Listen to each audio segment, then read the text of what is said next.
خطرې دي تیاره دی یوې خونې دروازې مخ ته کېناستو څه دې خونې نه یا منه یوه مؤمنه راووته غاږ یې ورباندې وکړو اچوان کوفه دی خطرې دي د شپې ټایم باندې دلته ته څه کوې ته دې کور منیشتو چېرته لاړ شو ته د کو جوان ته چوکي کوم ځای والا یو د دې ځای مدینې والا یم څه نامېږي مسلم نامېږم کوم یو مسلم چاز وایې مسلم ابن عقیل کله یې د عقیل نامه واورېده دغه ښځه مؤمنه وه کوم عقیل د دې عقیل ابن ابي طالب ته دې ته هغه عقیل چې هغه د مولا امیر المؤمنین ورور دی ته دې زه مسلم یم سفیر حسین یم ته دې ارڅه سفیر حسین تو نه مخونه نظر نشه مسلم دو دیس نه تو خونی ته زه تشریف نه راوړم ویلې هسې ناسې مواجنه تو ته مشکل جوړ شي د کور نه هېڅ فرق نه کوي مخونې کې بیټکو حجره شته روی وستلو میزباني یې وکړله ټیکاله یې ورته راوړله خو مسلم دو دی چې لږ یې اوبه راوړه چې زه وضو وکړم وضو یې وکړلو تهجد المنځونه یې وکړل دغې مؤمنې یو سوای اوس نواخت شپې ټایم باندې راغلل مور پوښتنه ونه کوي بچیه چېرته وي څنګه لیټ راغلې ورته د ابن زیاد فوج مسلم گرفتاری پسې سهار دی خو کامیاب نه شولو مور د ورته بچیه پرېږده وه هغه د امیر المؤمنین ور یاره دی ما کوه رسول الله خلخانه دی د رسول خاندان دی یې څه دې وخت باندې هغه بچي سترګې وغړولې څه مور لاس کې اوبه دي یوې حجرې ته دې وړي کله چې سترګې وغړولې مسلم ابن عقیل یې ولیدو فورا راغللو ابن زیاد ته خبر راوړلو ابن زیاد 400 سپیان د مسلم گرفتاری ته راوستول سبع المنزل نه بعد مسلم خپلې زرې باندې سار یخې دی چې یا منې فوج راتللې اواز یې غوږو ته راغللو فورا یې توره اوچاته کړه غوړې خونې نه بهار وځي مؤمنې غږ ورباندې وکړو مسلم چېرته روان یې ورته د کا خونې باندې سپیان راغلل زه نه غواړم چې ما واجنې دغې خونې بې عزتي وشي زه نه غواړم چې ما واجنې تا غوندې کې پردهدارې پرده او عزت خراب شي ای مسلم ته خو اوس ایوې ضعیفې ایوې مؤمنې پردې شکني نه غواړي ای مسلم ای کاش ته د شام غریبان باندې لږ موجود وې لږ د لسم مازدیګر باندې کربلا کې موجود وې مسلم د هغو ظالمانو مقابلې دپاره راووتو ټوله ظالمان چې کوم راغلي وو هغه دسته یې ټوله واصلې جهنم کړه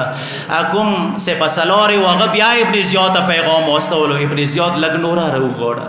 لږ نوره راوستوه هغه یې واصلې جهنم کړل نوره راوستوه نو ابن زیاد پیغام راوستولو هغه سپهسالار ته چې یو کس نشي گرفتار کوی نو دا جواب کې ورته وایي ابن زیاد امام مقابله د کوفې سبزي فروش سره نه دی امام مقابله د حیدر قرار وریاره سره دی حیدر قرار وریاره گرفتار کوله دوره آسانه خبره نه دی او ته د کا آصف سالار دا ته جنگ سره گرفتار نشي کوی دوکې سره گرفتار کا نو څه وکړل یوې چولې کې یو کویو وکندلو هغه باندې خلی واچول دوی ونه ورسته تلل مسلم دوی پسې ورسته مخکې روان دی چې یا من اخ کویو ته مسلم ولوېدو چې کله ولوېدو بیا یا چا جرأت نشو کوی چې مسلم باندې راغلی وی نو یو د ورته یې چې مسلم تا کتوره کېږدوله مو امان د تدیر کوو مسلم دو دی نه داسې نه قسم کوی خدای باندې چې تا ته مو امان دیر کوو هغو ظالمانو قسم وکړلو خو چې کله یې قسم وکړلو مسلم توره چې څنګه لرې کړله هغوی هغه رسۍ هغه پړي د مسلم غاړې ته راغلل مسلم ځان سره دا ویله مسلم دغه اول دوکه ځان سره د دا جمله ای مسلم ته خو مولا ته خاتمه ویلې کلې کوفیان ډېر دوکه باز دي مسلم کوفیان ډېر بے وفا دی مسلم گرفتار شولو دارالامارې طرف ته روان شولو چې دې وخت باندې یو کس غږ وکړلو مسلم باندې مسلم امیر ته د سلام ویلې نه وکړو یوه جمله دو دی امیر حسین ایما امیر صرف حسین دی ایما سلام حقدار صرف حسین دی نو یو کاز دو دی ایتا مولا تا سلام بکا مخی واڑولو دای مسلم سناتے دا موتو سلمہ مدام سی ورستے یو دای مسلم سناتے مخی واڑولو یوه جمله یویلا السلام علیکہ یا ابا عبداللہ اگنا ورسته د ظالمو دی مسلم څه وصیتونه ته د کو ظالمه کوفی کې مقرضه کړي دی مو د صغره خارڅه کوي هغه قرضه ادا کوي دویم وصیت مدا دی چې کله زه شهید شم بیا چوک حسین ته خبر واستوي مولا کوفی ته ما راځه کوفی والا بې وفا دی هغه نه وروسته ابن زیاد حکم وکړلو چې مسلم شهید کوي دارالامارې ته مسلم روان کړلو چې کله مسلم دارالامارې ته راغللو یې چې دې وخت باندې مسلم سترګو نه کار ته وښي روانې دي چې هغه غږ ورباندې وکړو مسلم ته شجاعي ژاړې ویلې ورته د کا ژاړم د ځان دپاره نه دې دپاره د ژاړم حسین مو کوفې ته راوښتی دی ته د کوم مسلم د خو ژړا خبره نه دی حسین سره ابوالفضل العباس غوندې کې مېړنی ورور شته دی ورته د کا دې ته دا نه ژاړم حسین بیل عباس و اکبر سره نه دی روان حسین خپلو قدرمنو خویاندو سره روان دی عزادارو آغا وقت راغللو دی وقت باندې مولا کربلا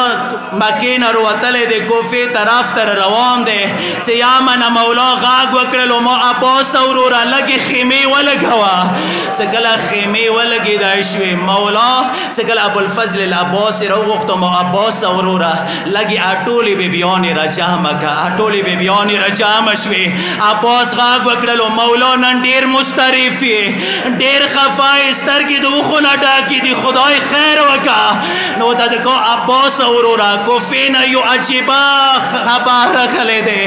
یا د کوفې خبر اورېدل و عباس په ژړا شولو مولا خدای خیر وکړه کوفې کې خو مترس وای مسلم سفیر حسین دی ورته د کو عباس وروره لږ نږدې راشه چې کله عباس نږدې راغللو مولا د امامت پنجه عباس ته مخ ته ونیولله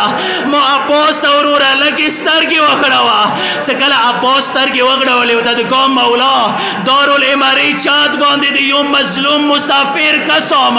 لاسونه یې څټ ته تړلي دي چلا توره اوچاته کړي دی ورته د کو عباس وروره لږه ځیره ننداره وکړه چې کله یې ښې سترګې وغړولې ورته د کو مولا دا خو یې مترس وای مسلم دی مولا ما د امامت تقاعد سره لږ کوفې ته ورسوه ورته د کو عباس کوفې ته څه کوي عباس وروره صبر وکړه هغه نه وروسته حکم وکړلو مو عباس وروره لږه د مسلم وړه لور عاتقه مو ته راوغواړه هیچ باده چې کله د مسلم بزرګوار وړه لور ما خدمت ته راوستی شوه نو مولا څه وکړل خپل مینې نه ډک لاس یې د وړې عاتقه وړې خورجې سار باندې کېږدولو سینې پسې ټینګه ونیوله بیبي پویه شوله هغه نه وروسته حکم وکړلو لږې وړې وړې دوې ګشورې راوړوئ ویلې چې هیڅ باده دوې وړې وړې ګشورې د وړې عاتقه خویږو کې واچولې نو وړه بیبي دوته یې وړه عاتقه دوته ای ماما نن خو تا ما سره د یتیمانو سلوک وکړلو حسینای ما بابا شهید شوی وي ورته د کو وړې خورځې ما خفه کېږه که پلار د شهید شوی وي زه خو موجود یم روي د یایي دا جمله مینې سره واوروئ روي د یایي بل طرف ته یې خیمې دروازې نه یوې وړې بلبلې سترګې غړولې چې مولا د عاتقه سر باندې مینې نه ډک لاس کېږدولو غویږو کې ورته وړې وړې ګشورې واچولې دغې وړې بلبلې دا تصور وکړو یتیمانو سره دا شی دستور کېږي سر باندې مینې نه ډک لاس کېږدوی شي غویږو کې وړې وړې ګشورې چوی شي همدغه وړه بلبله له سمسدګار باندې انتظار وه خیمې کې خدایه چوک به ما سر باندې مینې نه ډک لاس کېږدوي چوک به ما غویږو کې وړې وړې ګشورې واچوي خو دې وخت باندې یو سالم راغلو وړې بلبلې ته د څیه یو وړې بلبلې وړې ګشورې ما ته راکړه وړه بلبله د څه ته یوه سالمه دا بابا د روشي انعام کې راکړې وې مونۍ ما وړه هغه ظالم څه وکړل هغه انداز کې هغه ګشورې واخیستې څه وړه وړه لاسونه یې وړو خویږو باندې کېږدول فریاد یا حسین